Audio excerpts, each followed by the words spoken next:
July August বিপ্লব এক গর্বিত কিন্তু রক্তঝরা অধ্যায়। এই ঐতিহাসিক আন্দোলনে কেউ দিয়েছে প্রাণ, কেউ হারিয়েছে চলাফেরার ক্ষমতাও। তেমনি একজন টাঙ্গাইলের ভুয়াপুর উপজেলার আকালু গ্রামের সুজন মিয়া। ঢাকার বাড্ডায় পুলিশের গুলিতে শরীরে বিঁধেছে ৩৮০টি স্প্লিন্টার। সংসারে একমাত্র উপার্জনক্ষম ব্যক্তি এখন অসহায়। স্ত্রী নূপুর বেগম ৩ সন্তান নিয়ে অন্যের বাড়িতে কাজ করে কোনো রকমে চালাচ্ছেন সংসার। যদিও প্রশাসনের পক্ষ থেকে দেয়া হয়েছে সর্বাত্মক সহায়তার আশ্বাস। টাঙ্গাইলের ভুয়াপুর থেকে মাহমুদুল হাসানের পাঠানো তথ্যচিত্রে জানাচ্ছেন আদনান দেলোয়ার। জুলাই আগস্টের বিপ্লব এক ঐতিহাসিক সংগ্রাম। এই আন্দোলনের মিছিলে সামিল হয়েছিলেন দেশের হাজারো মানুষ। কেউ প্রাণ দিয়েছেন, কেউ হয়েছেন পঙ্গু। টাঙ্গাইলের ভুয়াপুর উপজেলার আকালু গ্রামের সুজন মিয়া সেসব সাহসীদের একজন, যিনি এখন শরীরে বহন করছেন ৩৮০টি স্প্লিন্টার। রিকশার গ্যারেজেই ঘুমাতেন সুজন। দিনরাত প্যাডেল চালিয়ে জমা করতেন স্বপ্ন। অভাবের সংসারে ছেলে মেয়েদের মুখে হাসি ফোটাতে নিজের চাওয়া পাওয়াকে ভুলে গিয়েছিলেন তিনি। কাজ করতে পারতেছি না। 2 তারিখ গেলাম ঢাকা, কিন্তু কাজ করতে আগ্রহী ছিলাম, কিন্তু সাহস পাই না। আর মালিকরাও বলে যে এই অবস্থায় আপনি গাড়ি চালাইতে পারবেন না।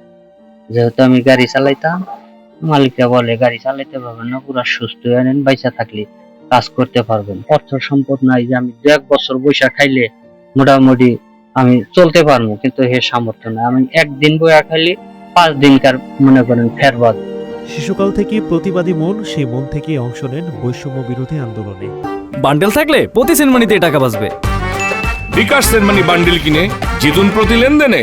5 আগস্ট ঢাকার বাড্ডা থানা ঘেরাও কর্মসূচিতে পুলিশের গুলিতে ঝাঁঝরা হয়ে যায় তার শরীর। রক্তাক্ত শরীর নিয়ে ঢামেকে ভর্তি ছিলেন বেশ কিছুদিন। এখন বাড়িতেই, কিন্তু শরীরে গেঁথে থাকা ৩৮০টি স্প্লিন্টার নিয়ে এক দুর্বিষহ জীবন কাটাচ্ছেন সুজন মিয়া। পার ভিতরে প্রচন্ড ব্যথা, আর স্পিন্ডার মনে করেন এখন 300-350 উপরেই আছে।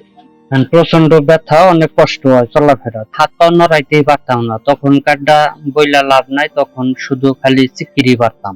আর স্পিন্ডার বলতে এই পাও যখন আমি একটু নড়াচড়া করি, সোজা কথা পার ভিতরে ঝুনঝুন করে এর মতো, এই পরিমাণ স্পিন্ডার আছে। পাও যদি মনে করেন একটু নাড়াচাড়া দেয়, তাহলে পুরা পাও কটকট করে খালি ফুটে।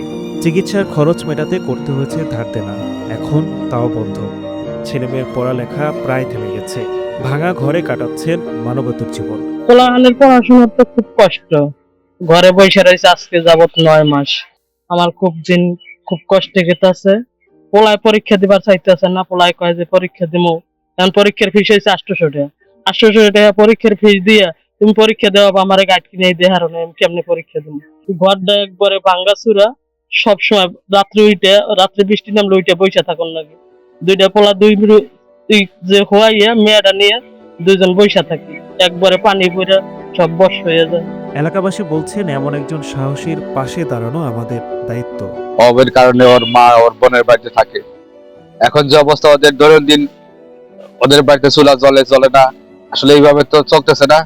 এখন ওদের স্বাভাবিক জীবন যাপনের জন্য সরকারিভাবে বড় পদক্ষেপ এবং সহযোগিতা দরকার। দিন রাত চলতেছে না, খুব অভাব। এবারে কালকে করতেছে, আর খুব কষ্ট, খুবই ঘুরতে আছে। এটা পয়সা নিয়ে কেউ করতে চাও, কে দেয় সময় কারা দিব না গো, খুব কষ্ট। পুত্রী বলাহান। এদিকে প্রশাসনের পক্ষ থেকেও আশ্বাস মিলেছে সব ধরনের সহযোগিতার।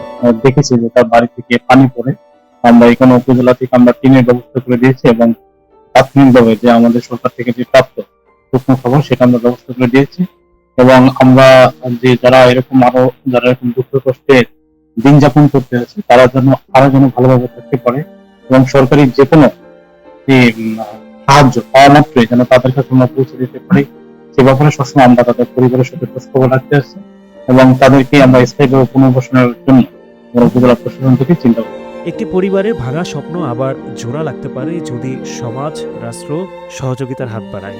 সুজনের সন্তানরা ফিরে পাক পড়ার টেবিল, সুজন ফিরে পাক ব্যথাহীন স্বপ্নের জগৎ, এমন প্রত্যাশা স্থানীয়দের।